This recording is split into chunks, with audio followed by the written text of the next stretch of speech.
el esfuerzo que se ha hecho. Eso es a lo que nos referíamos con lo que comentábamos del malestar post-esfuerzo. En estas gráficas, aunque la veis ahí un poco pequeño, simplemente aquí comparan como dos grupos de pacientes. Los que veis en rojo son los pacientes que sufren fatiga crónica y las gráficas en azul son el resto de pacientes. Entonces aquí evalúan como el nivel de malestar post-esfuerzo antes y después del ejercicio, durante varias horas después o varios días después. Y veis que es característico que en este grupo de pacientes con fatiga crónica, a pesar de, justo después del ejercicio, pues el malestar aumenta mucho, pero es llamativo que ese malestar se sigue manteniendo durante bastante tiempo después de haber realizado el mismo, cuando en el resto de pacientes pues normalmente van recuperando su situación ahí normal. Vale. ¿Qué estrategias tenemos para valorar un poco, para poder cuantificar pues toda esta fatiga? Muchas veces pues ya habéis visto que todos los síntomas un poco pueden englobar alrededor. Contamos con una dificultad que es muchas veces la ausencia de un marcador concreto, como nos gusta en sangre, en líquido, que nos puede ayudar o en una prueba concreta. Pero recalcar que eso no lo hace menos real, claro está. Entonces, muchas veces en estudios, tanto en la práctica clínica como en investigación, pues usamos varias escalas de gravedad, de frecuencia, como alguna de las que veis aquí. Ahora lo comentaremos también, pero es importante intentar distinguir de otras patologías que puedan asociarse y puedan estar contribuyendo de otra manera también pues a la fatiga y a estos síntomas, como cuadros de hipersonolencia, ahora lo veremos bien, que pueden estar en relación con problemas primarios del sueño o muchas veces con el efecto también de fármacos. Vale. Como comentábamos, la fatiga la encontramos de forma muy frecuente en muchas otras entidades, por eso un poco pues, es la experiencia que tenemos desde patologías más neurológicas o psiquiátricas, como podemos ver nosotros en la miastenia, en la esclerosis múltiple, en enfermedades degenerativas como el Parkinson. Muchas veces algunas de la vivencia y los síntomas pues, son parecidos a estas entidades, cuando hay patología propiamente de la médula y lo que comentábamos. En algunos trastornos del sueño, como que por eso conviene pues, descartar o intentar tratar añadido para ver que no contribuyan más, como puede ser la apnea del sueño o el síndrome de piernas inquietas, que también contribuyen pues, de esta manera a los síntomas. Otro cuadro propiamente más psiquiátrico, como pues ya lo sabéis, un poco la relación que hay con, a veces no tiene por qué siempre, pero bueno, a veces con trastornos del ánimo, pues también pueden influir, y una forma también de manifestarse de esos trastornos es con todo este síntoma y el cuadro principal centrado en la fatiga. No solo las causas neurológicas y causas psiquiátricas, veis que hay una amplia variedad, esto simplemente lo pongo de ejemplo, como en muchas otras patologías también se manifiestan y conviene también tener en cuenta para ver que no haya nada añadido que pueda estar contribuyendo a que nos encontremos peor. Por ejemplo, alteraciones del tiroides, alteraciones del metabolismo del calcio, muchas veces la celiaquía.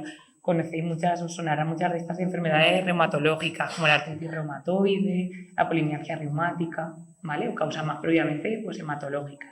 Y simplemente recordar e insistir que muchas veces pues, por el efecto de los tóxicos, un consumo mantenido de alcohol o algunos fármacos pueden contribuir, de hecho, con un efecto iatrogénico producido un poco por nosotros, por nuestras prescripciones, pues también a veces, en lugar de hacer algún beneficio, pues lo que consiguen es al revés, hacer algo contraproducente y empeorar el cuadro.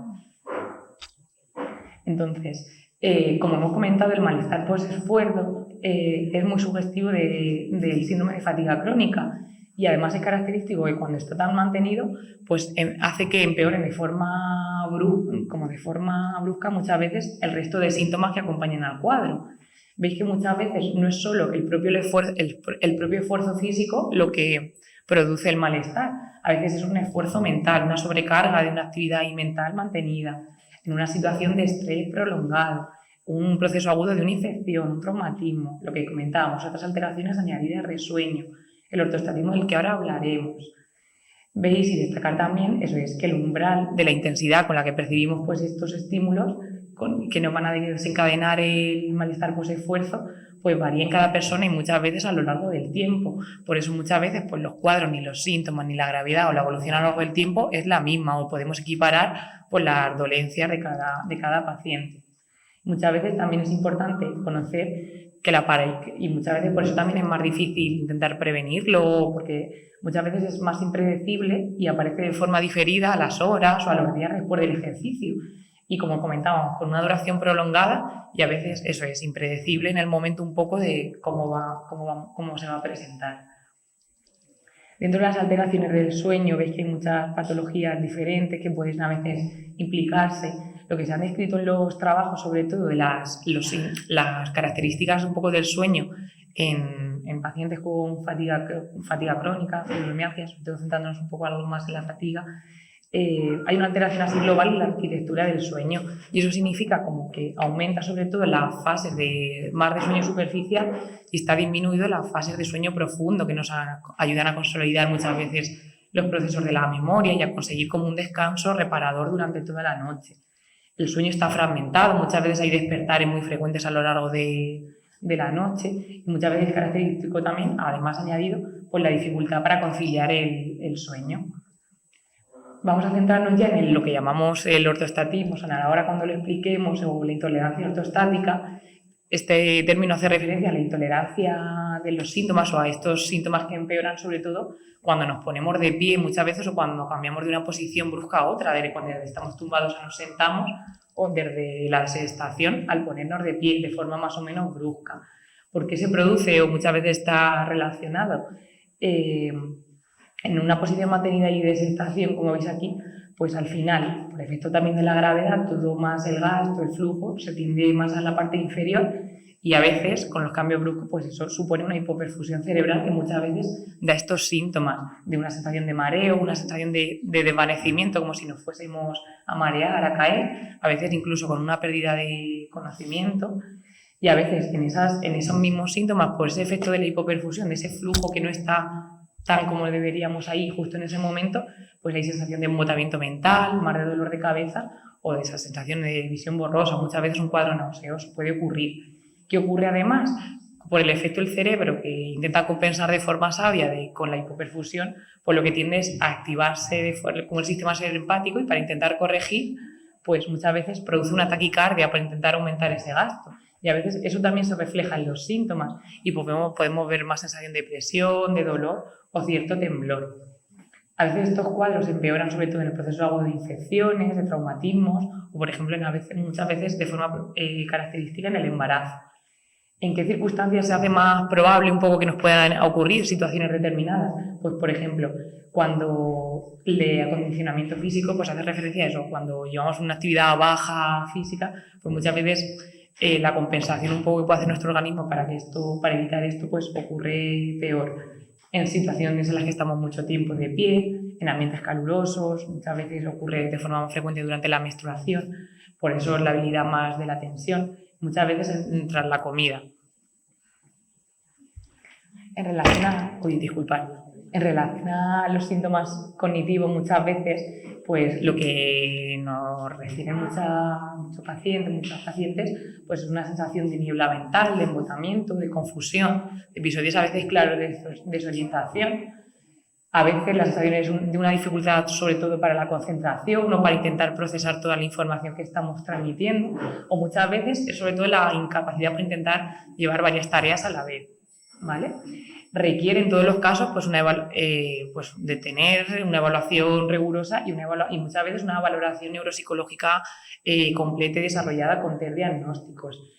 Que muchas veces, de hecho, en los test pues vemos estas repercusiones que ya también están desde los síntomas, que vemos que a veces hay alteración en la velocidad con la que procesamos la información, hay dificultades en la atención, en la memoria de trabajo de referencia a la parte de memoria más inmediata que nos ayuda a retener más la información más fácil y la memoria verbal en relación al lenguaje. Muchas veces incluso es en esta parte del lenguaje donde encontramos también a veces repercusión en los test en cuanto a la expresión o cómo comprendemos el mismo. Lo que comentábamos, muchas veces después del ejercicio encontramos también como esta fatiga mental, no solo física que va añadido, y por eso y además por eso supone también pues una repercusión importante ahí en el día a día. Y esto muchas veces señalar, y es importante, esto ocurre muchas veces de forma independiente a que pueda o no haber un trastorno del ánimo o cualquier otro tipo de síntomas añadidos. Mirad, esto en estas imágenes lo pongo de ejemplo para que veáis un poco la línea de trabajo que hacen algunos estudios. cuando intentamos, sabéis que pues siempre desde la parte de la investigación más se intenta encontrar la manera más objetiva o cómo se traduce, cómo podemos ver nosotros todas estas alteraciones reflejadas en las pruebas, y contamos con estudios de resonancia funcional que, además de ver un poco lo que es propiamente la estructura del cerebro, nos ayudan a medir cómo funcionan las redes neuronales, qué zonas de la corteza se activan. Y muchos trabajos, aquí veis en esta línea de arriba, estos son como cortes del cerebro, lo veis ahí con zonas más amarillas que ahora les explico, y son cortes del cerebro en pacientes con fatiga crónica, y el resto son los controles que llamamos, que son pues pacientes que no presentan estos síntomas. Y veis aquí de forma característica y lo que reflejan algunos trabajos cuando se le pide a los pacientes que hagan algunos test que exigen un esfuerzo mental mantenido, como es aquí, es el test que evaluaron, pues se ve que en estas zonas se produce una activación, un mayor nivel de activación, que además involucra extensas redes neuronales para completar la misma tarea. Y entonces esto se traduce un poco con esa sensación incrementada de la fatiga. Es como si necesitásemos en ese caso un sobreesfuerzo, estuviésemos haciendo un sobreesfuerzo para llegar a concluir la misma tarea. Eso también se ve reflejado. Centrándonos un poco más, sin tampoco profundizar para no cansar demasiado, con lo que es propiamente la patología, un poco cuáles son las causas más internas que nos ayudan un poco a explicar. Muchas de las causas son las que se proponen y son las líneas de investigación que se están haciendo, tanto cuando hay patología del sistema nervioso periférico, de lo que comentábamos más de los nervios, y del sistema nervioso central, más propiamente del cerebro.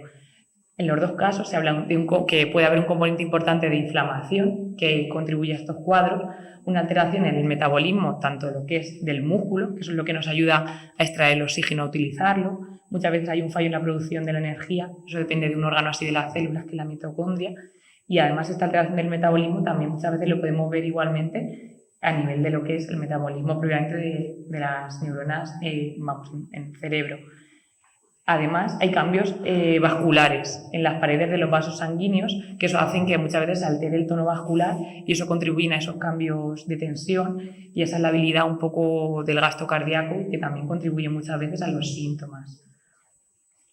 Mira, esto lo pongo simplemente porque es un modelo que se propone en muchas enfermedades parecidas y sobre el que se está trabajando. Es un modelo que hipotetiza que muchas veces un cuadro de neuroinflamación así crónica pues contribuye a que se mantengan pues estos síntomas. Esto que viene a decir, un poco ahí muy simplificado, eso es simplemente como el esquema un poco de cómo actúa el sistema nervioso. Veis aquí, estos son como patógenos, pues virus, bacterias. Entonces, cuando entran ahí en el organismo, a veces, pues hay células que reconocen esos antígenos de todos los microorganismos y se presentan al sistema inmunitario. Y ya desde el sistema inmunitario pues se activa como una cascada inflamatoria, con muchas interleucinas, con muchas señales ahí intracelulares que mantienen y perpetúan pues ese estado de inflamación.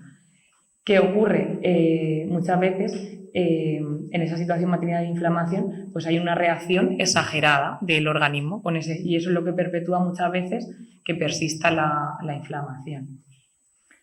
Por eso en muchos casos, como en otras enfermedades que ahora veremos, se hipotetizan que muchas veces, aunque no hay una relación directa, pero que entre muchos otros factores, pues algunos desencadenantes o factores que pueden tener relación con el desarrollo o el mantenimiento de estas patologías, pues están las infecciones, por ese mecanismo que decíamos de alterando el sistema inmunitario. Algunos virus, pues os suena quizá el virus del Epstein-Barr, que produce la mononucleosis, o por desgracia pues ahora conocido pues el COVID-19, que se han descrito pues muchas alteraciones en relación como al post-COVID y ese mecanismo que mantiene de inflamación después de haber pasado muchas veces mucho tiempo la infección, y otros virus. Algunas bacterias ya conocidas desde hace mucho tiempo, como la Borrelia, la patología por la Coxiella, tienen ya está muy estudiada la relación que tienen con la inflamación. Quería señalar también, simplemente como un detalle, de la relación, y esto es interesante porque muchas líneas de investigación van en este sentido, de la relación que existe muchas veces entre todo el cerebro y del eje intestinal y toda la patología gastrointestinal. Pensar que muchas veces la patología neurológica intestinal se influye de manera bidireccional, muchas veces a través de todas las conexiones del nervio vago. Entonces, muchas veces cuando encontramos patologías de los nervios periféricos, de las fibras que hemos dicho así, que controlan los síntomas disautonómicos, pues encontramos además muchas alteraciones de la motilidad intestinal, mucha sensación de colon irritable, de urgencia, de estreñimiento. Y además, muchas veces se está estudiando cada vez más el papel que tiene la microbiota específica así de cada uno intestinal en la regulación de muchos procesos de neurotransmisores neuroinflamación en el sistema nervioso central. O sea que eso será un aspecto para seguir trabajando en ello. Simplemente recordar, como vamos a comentar dos cosas de lo que estábamos hablando del sistema nervioso autónomo. Aquí encontramos, son fibras, igual que llevan las fibras que llevan, encontramos las fibras que llevan la sensibilidad o llevan la fuerza, pues hay fibras que también se encargan de estos procesos que forman parte del sistema nervioso simpático y parasimpático. Ambos procesos regulan muchos organismos a la vez, por eso muchas veces la afectación es muchas veces global y hay muchos síntomas diferentes. Para que os hagáis una idea, simplemente el sistema simpático nos prepara para un estado de alerta, muchas veces para huir. Entonces es el que nos ayuda a dilatar las pupilas, a acelerar el gasto cardíaco, a producir una taquicardia, a producir desde el riñón pues adrenalina, ¿vale? Entonces, muchas veces en esta situación que comentábamos que a veces ocurre en estos casos, en estas patologías, esta situación de un estrés crónico, de inflamación crónica que nosotros vemos en el organismo, pues termina produciendo como una hiperactivación de todo ese eje de hormonas, del hipotálamo, la hipófisis y la glándula adrenal, y termina produciendo pues todo ese estado de hiperactivación que vemos adrenérgica, ¿vale? Y muchas veces esto se traduce en una afectación que nosotros vemos en el sistema nervioso periférico en forma de afectación de estas fibras del sistema autonómico. ¿Cómo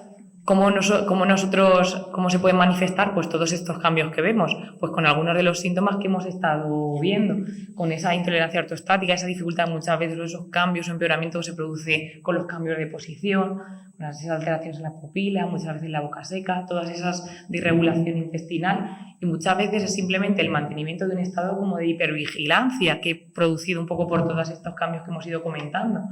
Y eso hace que nuestro organismo, digamos, la sensación sea como de forma basal, que se muestre como hipersensible a muchos estímulos, y de ahí muchas veces esa percepción que tenemos del dolor. Muchas veces en cuanto igualmente a síntomas cognitivos o a la alteración que tenemos ahí del sueño.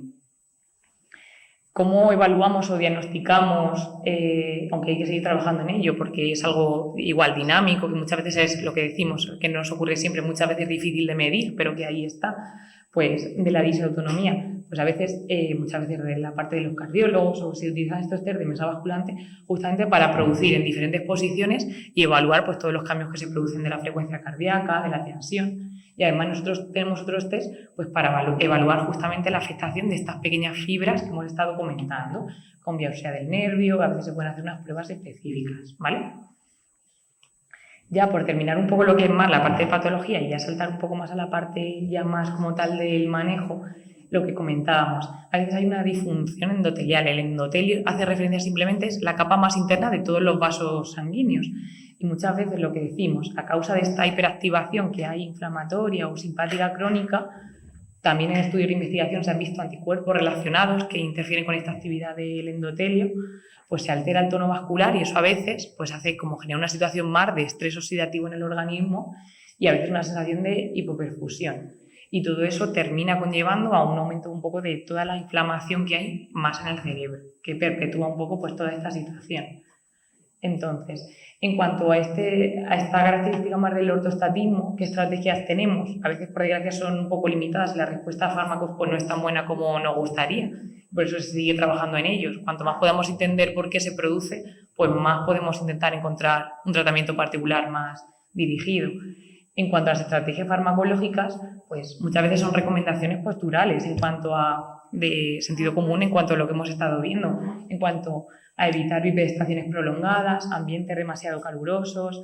Muchas veces se recomienda incluso el aumento de consumo de sal en esas circunstancias, sobre todo en estas condiciones en las que predomina como toda la intolerancia al ortostatismo, la hidratación abundante. Hay veces que es necesario el uso como de medidas de compresión.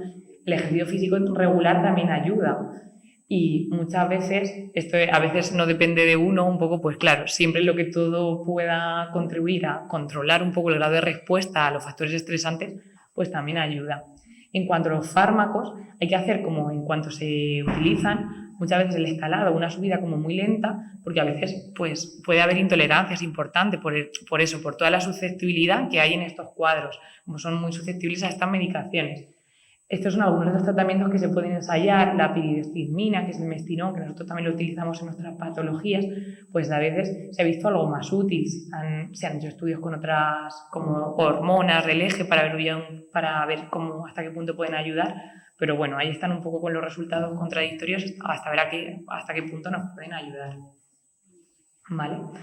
En cuanto a recordar también en cuanto a los mecanismos del dolor, centrándonos un poco más específicamente ahí en esta parte, pues cuando analizan los trabajos un poco la desregulación que hay en los cuadros en los que predomina el dolor crónico, muchas veces sobre la fatiga, pues se ve igualmente que desde el sistema nervioso central y periférico, aunque se vea muy pequeño, pues también encontramos esas alteraciones, como esa hiperactivación muchas veces de las zonas corticales que regulan el dolor, o esa hiperactivación de los circuitos que controlan el dolor. Y muchas veces también se ha visto que hay una disminución del umbral para estas percepciones de estímulos nociceptivos. Vale. ¿Qué estrategias tenemos un poco pues, para manejar pues, todos estos síntomas que, como decimos, pues a veces son frustrantes en el sentido que son mantenidos en el tiempo, varían un poco, muchas veces son impredecibles y sobre todo pues, suponen un importante pues, deterioro funcional en el día a día y pues, en la calidad de vida del día a día de cada paciente. Asemejándolo un poco muchas veces, ponemos muchas veces el ejemplo de la esclerosis múltiple porque muchas veces esos son los casos un poco más extensos que nosotros tenemos. Siempre es importante en estas patologías descartar y tratar lo que comentábamos ya a veces, otras causas que pueden añadirse y que pueden contribuir también pues, a la fatiga y al dolor crónico. Pensar, por ejemplo, en efectos secundarios de la medicación, muchas veces en cuadros o perpetuador de infecciones, factores estresantes o comorbilidades médicas como las que hemos estado viendo antes. De recomendaciones más allá del tratamiento farmacológico, pues en general muchas veces la modificación de estilos de vida y pues está trabajando en ello para hacer más estudios en cuanto a evitar el aumento de temperatura, sobre todo se incide y cada vez se están haciendo más ensayos clínicos, destacar en esta parte simplemente para que tengáis en cuenta que claro, pensar que siempre mucho la investigación ahora mismo está aumentando en este sentido, pero siempre es algo más complicado porque siempre nos resulta más fácil desde la investigación a la hora de medir algo objetivo el evaluar un fármaco que podemos medir, que podemos seguir las dosis y su mecanismo, que a la hora de evaluar de forma objetiva pues un programa de ejercicio para que sea equivalente y los resultados puedan ser equiparables de un paciente a otro. Por eso ahora un poco lo de intentar todas estas estrategias que también ayudan en los ensayos, pues evaluar todas estas medidas que no son con fármacos, pero que muchas veces suponen el mismo beneficio para los pacientes. Una de ellas, la que más se está incidiendo, es el ejercicio físico regular y, por supuesto, adaptado pues, a las condiciones o la situación de cada paciente en ese momento. Evitar, por supuesto, el consumo de tóxicos y el mantenimiento de otros hábitos de vida normales saludables. Y ahora vamos a hablar como de algunas estrategias que se proponen, que las denominan así como de conservación de energía. Vais a ver que son estrategias normales que os sonarán del día a día. En cuanto al tratamiento farmacológico, muchas veces en estos casos hay que suplementar con vitamina D, que se ha visto que repercute o perpetúa un poco el cuadro. A veces se utilizan algunos fármacos que son estimulantes, consiguen algún efecto. El efecto es muy variable entre pacientes, entonces hay algunos pacientes que tienen mayor beneficio que otros. Algunos antidepresivos, no por el efecto sobre el estado de ánimo, sino por esa alteración, pues esa disregulación que consiguen de neurotransmisores, pues también tienen buenos resultados a veces en estos cuadros, como son los inhibidores de la recaptación de la serotonina u otros antidepresivos. Y la fanpridina también, se están haciendo trabajos, es otra de las estrategias que podemos utilizar. ¿A qué hace referencia como estas estrategias de conservación de la energía? Muchas veces algunas de ellas se proponen o se intentan trabajar desde terapia ocupacional o desde rehabilitación, desde muchas veces las actividades de los centros. Mirad, vamos a describir un poco algunas de las que más se incluyen en los trabajos, en la guía, que os van a resultar ahí normales. Muchas veces son estrategias de sentido común, intentar priorizar y organizar tareas, es intentar, pues eso, el mantener y, pues eso, de como bien indica, conservar ahí la energía. Priorizar y organizar tareas. ¿Y esto cómo lo podemos hacer o qué estrategias nos propone? Pues intentar dividir tareas o distribuirlas de forma homogénea en días, a lo largo de las semanas, intentar no sobrecargarnos en exceso, evitar muchas veces tareas innecesarias o simplificar la manera en la que las hacemos, pues por ejemplo, poniendo ejemplo, pues la compra online o si podemos hacer pues, alguna otra área de alguna forma más sencilla. Esto es importante y muchas veces recomiendan como igual que planificamos las tareas, planificar también los descansos que son necesarios, los descansos estratégicos, alternar todos los periodos de actividad con periodos igualmente importantes de descanso para poder continuar con el mismo ritmo. Muchas veces es necesario, o a veces de forma puntual, pues utilizar también ayudas técnicas. Sentarse cuando lo necesitemos o en pacientes que lo que comentamos que tienen mucho ortostatismo, lo que influye mucho los cambios de posición. A veces utilizar un carro, repartir los objetos, muchas veces apoyarnos de otros dispositivos que nos ayuden o nos hagan algo más fácil, pues todas las tareas un poco del día a día que necesitamos realizar. Organizar, intentar adaptarnos o encontrarnos en un ambiente lo más cómodo para nosotros, que no nos suponga una traba y al revés, que nos suponga pues una ayuda que vaya a nuestro favor, y tanto en casa como en el trabajo o en nuestros sitios habituales, evitar esos desplazamientos innecesarios, mejorar un poco toda la accesibilidad, no intentarnos complicarnos más en ese sentido. Muchas veces esto es circunstancia ideal, luego hay que adaptarlo muchas veces a lo que tenemos, claro. Lo que decíamos, muchas veces muy difícil de intentar decir y muy difícil de conseguir, porque muchas veces no depende de nosotros, el intentar controlar o manejar de otra forma la respuesta al estrés. Muchas veces tiene que ver con la disminución de la autoexigencia, el intentar tomar las cosas ahí de otra manera, y cuando sea necesario, por supuesto, pues delegar o ayudar a repartir las tareas, saber organizar y pedir ayuda, por supuesto, cuando sea necesario, eso es, y apoyarnos en los otros. Otro aspecto que queríamos comentar, también ya luego más enlazando con la parte así ya más final de la salud mental, es la importancia que tiene en esto nuestra reserva cognitiva, lo que llamamos. Entonces, en la prevención, y esto ayuda al mantenimiento un poco a lo largo del tiempo en una mejor situación funcional, tanto física como mental. Se ha visto que en todos los procesos en los que hay síntomas cognitivos o van evolucionando a lo largo del tiempo, ya sea en este tipo de patologías, como por ejemplo una enfermedad propiamente primaria de la memoria o una enfermedad degenerativa, pues cuanto mejor, digamos, sea nuestro punto de partida, mejor sea lo que hablamos de la reserva cognitiva, nuestra carga. Fijaos aquí cómo lo ponen como estatus cognitivo, reserva cognitiva al principio. Fijaos aquí en azul como la gente tiene como más reserva, un poco cuando contamos con más estrategias o más recursos en ese sentido, veis que a lo largo del tiempo, pues a pesar de, por desgracia, aunque vayamos acumulando más carga de la enfermedad o más síntomas, o sea difícil a veces manejar, o la evolución pues vaya yendo no tan bien como nos gustaría, cuando mejor es la reserva cognitiva, pues siempre nos ayudará a mantenernos en mejor forma global. ¿Qué podemos hacer para todo ello? Pues hay muchas cosas simples, un poco de igual que hacemos.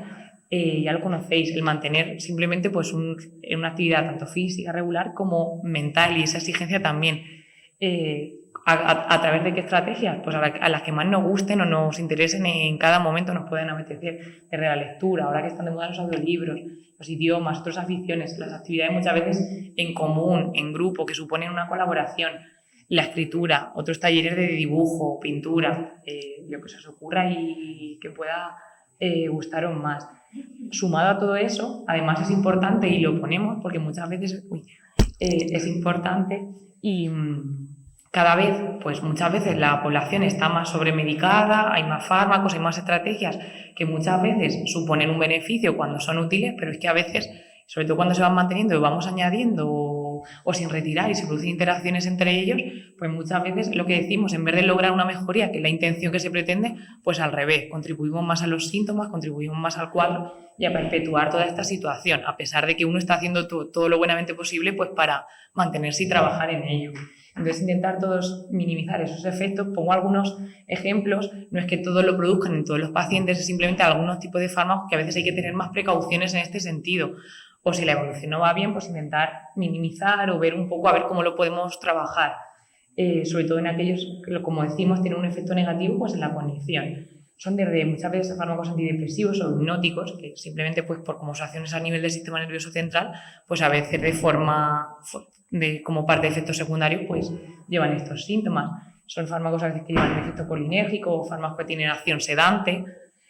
Algunos, aquí hace referencia a antiepilépticos, pero no como tal para la epilepsia, sino porque muchos de esos mecanismos de acción pues nos ayudan para el tipo de dolor neuropático que influye muchas veces en estos cuadros. Son el topiramato, la gabapentina o la carbamazepina. A veces hay relajantes musculares que también pues de forma mantenida pueden contribuir a esos cuadros, o analgésicos.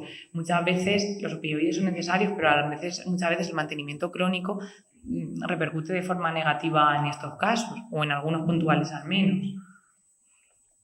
¿Qué podemos hacer también por esa parte? Igual para trabajar desde otro punto de vista, más desde la neuropsicología, para intentar, recomienda lo que es el ejercicio físico, el paseo, gimnasio, pues el trabajar desde esta parte de actividad más mental.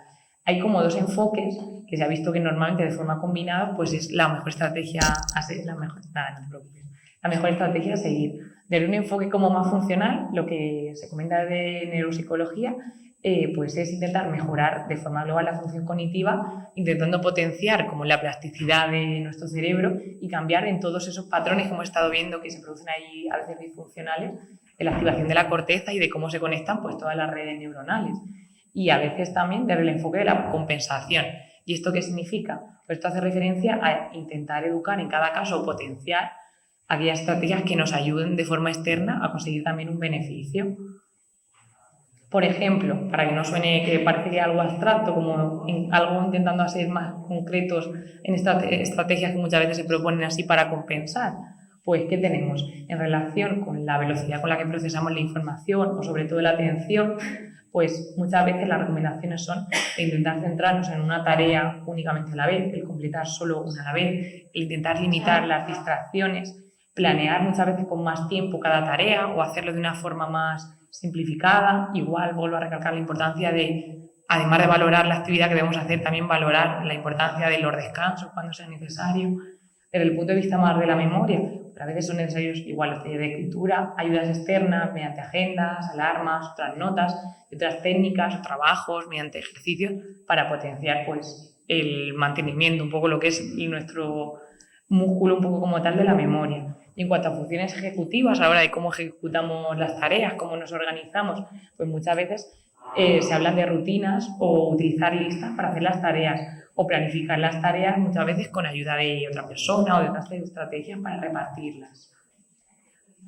Ya simplemente la última parte para insistir en algunas de las estrategias globales que más nos ayudan en estos casos, centrándonos y que son de gran beneficio, quitando fármacos y quitando otras estrategias, todo este manejo es conjunto que nos viene bien en estos cuadros de dolor crónico y fatiga crónico, pero por supuesto nos viene bien y es la recomendación que nos viene bien a todos, a todos y cada uno de nosotros. Son los pilares, un poco engloban la salud cerebral, son estos, un poco los conocemos, son por la parte del ejercicio físico, el beneficio de la dieta, del manejo, un poco de todo el resto de comorbilidades en cada caso del paciente, de la importancia del sueño, del entrenamiento mental y de, sobre todo, y no olvidar nunca también la interacción social y la importancia que tiene pues la evolución, el sentirnos parte y el colaborar en grupo, ¿no? En intentar evitar el aislamiento.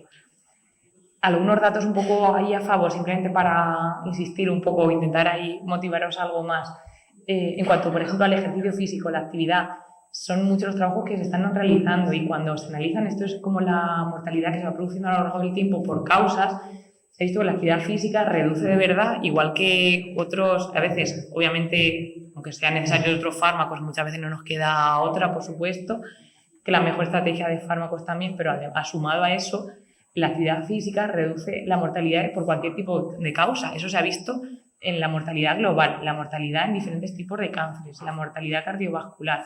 Y además se ha visto como una curva creciente, es decir, el beneficio es mejor cuanto mayor duración del ejercicio, cuanto mayor frecuencia del mismo o cuando el ejercicio es más regular. Centrándonos un poco más específico, un poco qué características puede tener este ejercicio que podemos recomendar o cuáles son las características que nos pueden ayudar más. Pues muchas veces, por supuesto, pues necesitamos que ese ejercicio, para que se haga de manera correcta pues, y que nos ayude lo mejor posible, pues necesitamos que sea supervisado y adaptado, por supuesto, a la situación funcional, a las necesidades, a la economía también en muchos casos, claro, y a las preferencias de cada paciente. Eso no es el mismo, no podemos aplicarle como a todos los pacientes pues el mismo tipo de ejercicios. Por supuesto, lo que se propone es un aumento progresivo de la intensidad pues según la tolerancia de cada uno. Intentar evitar en esos casos, pues a veces lo que conlleva el calor y el cansancio excesivo. A insistir igualmente en el descanso y la importancia de la hidratación, que a veces nos olvidamos. Muchas veces se alternan diferentes tipos de ejercicios, tanto de fuerza o como más de mantenimiento, como entrenamientos de equilibrio y de estiramientos y de flexibilidad. Lo que se han propuesto son estrategias conjuntas de todos esos ejercicios. Destacar eso, que no hay un tipo de ejercicio concreto que haya demostrado que sea superior o que sea el mejor. El mejor será el que nos venga bien a cada uno, el adaptado, eso es. Muchas veces son ejercicios en la piscina, o hay gente que prefiere pues, ejercicios más de tipo yoga, de tai chi, pilates. En nuestros tiempos ahí de la tecnología, a veces pues ahí van surgiendo siempre otras estrategias. Es la forma un poco de recalcar la importancia de adaptarlo, ¿vale? Cualquier sea el que nos venga bien a cada uno, pues será el mejor ahí para nosotros. Luego, la importancia igualmente, como hemos comentado, de las actividades en grupo. Esto siempre nos ayudará a mejorar la motivación, la sociabilidad, el mantenerlo y cogerlo también con más ganas. Y el que sea un trabajo no de un día para otro, no de algo que quede en anécdota o algo puntual, sino que intentemos convertirlo en una rutina, en algo del día a día. En cuanto a la dieta, conocemos las recomendaciones generales de beneficios de la dieta mediterránea, algunos por los consejos de alimentos más a evitar y los alimentos que nos resultan más beneficiosos. Simplemente destacar, y esto también tiene relación muchas veces con lo que comentábamos, que cada vez más se ve el papel de toda la microbiota en el intestino, que pues todos, igual que se intentan evitar grasas saturadas, todo ese tipo de productos, se ha visto además, y cada vez se conocen más trabajos, que eso lo que producen, lo que terminan un poco en el tiempo es haciendo en nuestro organismo como que se mantenga ese estado de proinflamatorio del que hemos estado hablando, y se ven muchos factores, interleucinas, conectores y eso, que tienen esa acción inflamatoria. Entonces, por eso se aboga con todas estas estrategias de la dieta equilibrada, variada, para intentar al revés, cambiar la balanza, intentar como nuestro organismo sea como intentar el perfil desde el punto de vista así orgánico, más del organismo, pues conseguir un estado lo más antiinflamatorio ahí posible. Por supuesto, la hidratación igualmente, y ya conocemos minimizar el alcohol. Las comorbilidades ya las hemos estado viendo. Igualmente importante, como esto es un manejo global y no hay una estrategia de tratamiento único, conviene tener bien controladas y tratadas pues el resto de situaciones que a veces también influyen en estos síntomas, ¿vale? Muchas veces el dolor y la fatiga concurren. A veces hay trastornos de ánimo añadidos, secundarios. Es muy frecuente el dolor de cabeza, muchas veces en forma de migraña crónica, esas alteraciones en el tiroides. Y muchas veces igual, lo que comentábamos de toda la patología a nivel gastrointestinal. Igualmente tratar por los déficits de vitaminas. En cuanto a las comorbilidades psiquiátricas, por esta parte simplemente quería hacer referencia, igual, simplemente para ya pues ir cerrando también, es la relación que tenemos por simplemente de que los mecanismos son comunes, muchas veces las redes y los neurotransmisores son los mismos entre el dolor y estos síntomas. Cuando el cuadro principal es el dolor, a veces pues el dolor mismamente, obviamente, pues no queda otra que nos suponga un nivel más elevado de ansiedad, secundario al mismo, de temor, de preocupación, de nerviosismo, de irritabilidad, ¿vale? Porque es lo que nos produce el dolor, y eso a su vez, pues de forma mantenida y crónica, pues también puede dar una sensación más de alteración del estado de ánimo. A veces en algunos casos puede conllevar o no pues un cuadro ahí de depresión, y a su vez todo eso pues altera también las mismas redes y la percepción que tenemos del dolor. Entonces muchas veces entramos ahí en este círculo vicioso, y esto ocurre lo mismo con el ejercicio, que es difícil intentar cortar, ¿vale? Entonces hay que trabajar desde todos los puntos. Por la parte del ejercicio físico ocurre parecido. Cuando el dolor supone pues un aspecto importante y por desgracia de nuestro día a día, pues ¿qué es lo que ocurre? Claro, pues muchas veces no se hace actividad física no porque no queramos, sino pues porque están por la limitación que tenemos por el dolor o por la fatiga. Eso supone como un cuadro más de inactividad, y eso a su vez, por de forma progresiva, hace que nos desacondicionemos. Y además, ¿eso qué hace? Pues que cada vez nos suponga más esfuerzo volver a retomar esa actividad física. Y eso a su vez, pues ese también de actividad, pues a su vez conlleva y muchas veces engloba más dolor.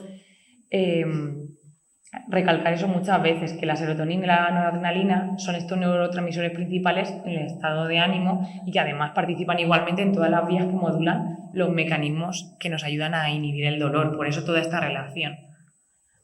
En cuanto al tabaquismo, simplemente insistir, igual que no viene bien en todos los casos, pero cada vez se hacen más estudios relacionados, es un factor de mal pronóstico, igual que en enfermedades cardiovasculares, en esclerosis múltiple, en ictus, en enfermedades degenerativas. Se ha visto la evolución, la respuesta a los tratamientos siempre es peor en fumadores, porque perpetúa ese estado de inflamación crónica del que hemos estado comentando, disminuye de forma global la calidad de vida, influye, cada vez se ve más repercusión sobre el sueño y lo que decimos, además, pues empeora o tiene un efecto deleterio sobre las comorbilidades.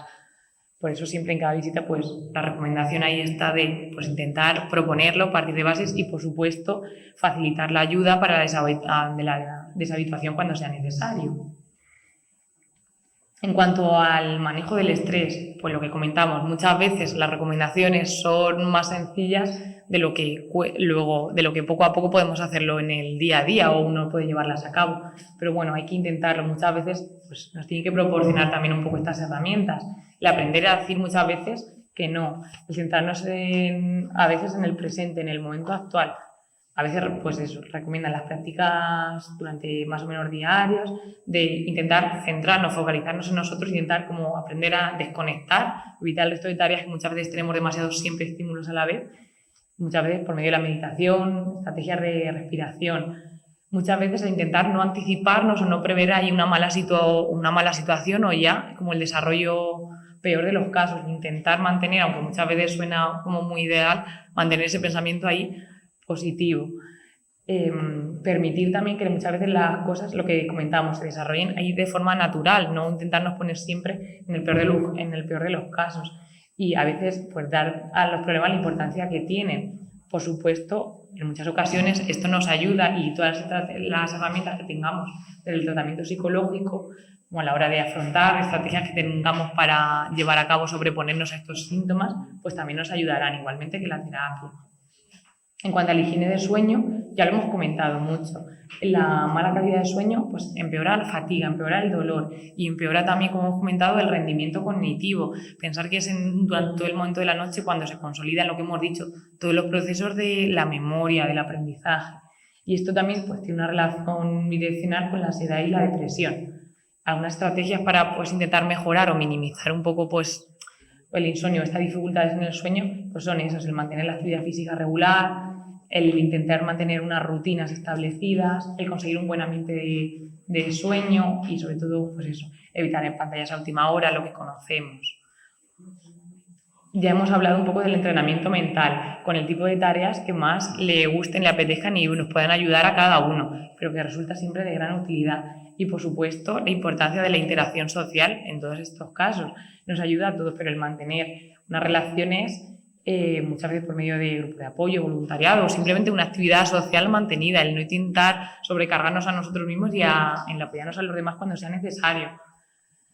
Y nada, un poco ya acabando con todo esto para cerrar y ahora ya pues vamos comentando, ya durante la mañana pues ya tendremos tiempo para seguir comentando cosas, sigue siendo necesario pues por nuestra parte y por la parte también de los gobiernos, de las estrategias, que se ponga énfasis en la importancia, sobre todo pues por la prevalencia, por la cantidad de afectados, por las limitaciones que supone, que se mejore y que se promueva pues todo este tipo de investigaciones y sobre todo también que todos esos resultados, o muchas veces que quedan teóricos, o todos estos resultados que tenemos en los trabajos, los artículos científicos que quedan muy bien, que consigamos traducirlo al día a día y que lleguen a como la práctica clínica y supongan de verdad todas estas estrategias.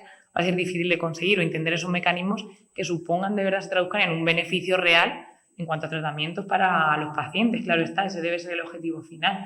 Y luego simplemente un poco para las conclusiones, eso es lo que hemos estado comentando. Por supuesto, todo empieza con un diagnóstico correcto, con darle importancia, por supuesto, en ningún caso minimizar estos síntomas que a veces pues, quedan ahí como desapercibidos y suponen una repercusión importante. Realizar el diagnóstico correcto, el optimizar el tratamiento que podamos ofrecer sintomático y del resto de patologías, el garantizar el manejo y el seguimiento también adecuado del resto de comorbilidades. Y el intentar de forma conjunta de todas las estrategias, pues promover también tanto los estilos de vida saludables como la socialización. Y nada, eso es un poco lo que os quería comentar ahí.